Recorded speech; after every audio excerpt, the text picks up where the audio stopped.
Shalom Aleichem, everyone. Hope everyone had a wonderful, wonderful week. This week is Parshas Vayakhel. It's also Parshas Para. So let's share a Vayakhel idea. So we're told in this week's Parsha, we're implementing what we saw in Parshas Truma.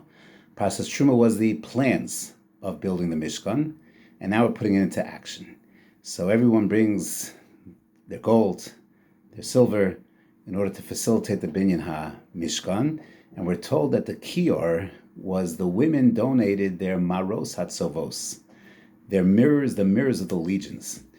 And it's a funny word, funny term, that the Kior was donated by the women donated these mirrors, maros hatzovos.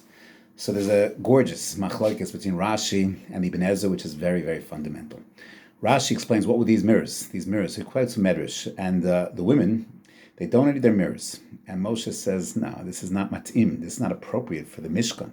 It's not appropriate for the Kior, because what were these mirrors used for? These were the mirrors the women used in Mitzrayim, when their husbands would be tired, fatigued from avodas parech, from the backbreaking labor, and they just wanted to go to sleep, and the women were worried about the future of Klal Yisrael.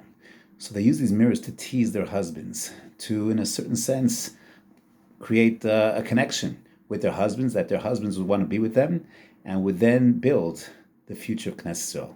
The husbands saw this was futile, and the women used these maros to build a future. Moshe says it's not appropriate for Mishkan. Mishkan's about Kedusha. This was not used in the most kadosh fashion. And Hashem says, no. You're talking about the future of Klal Yisrael. These mirrors, chavivin alai mikulam, they're the most precious of donations. This is exactly how we're supposed to. The women had a vision. And yes, they were using their feminine qualities for building the future of Klal Yisrael. These maros were precious, more precious than anything. This says says Rashi. That's why these were so highlighted. The maros hatzovos, the mirrors of the legions. The Ibn Ezra has a very different shot. And the Ibn Ezra says, mirrors. Mirrors are used by people to look at themselves. And they're used for materialistic purpose. We want to make sure that our tie is perfectly folded, our hair, everything is in place, everything is neat, no creases. We're focusing on our physicality when we look at mirrors. So the women said, no, this is Kedusha. We're in a high place. We just received the Torah.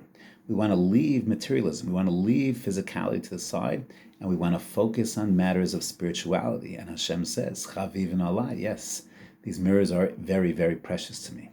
So you have two radically opposite visions, Rashi, Ibn Ezra.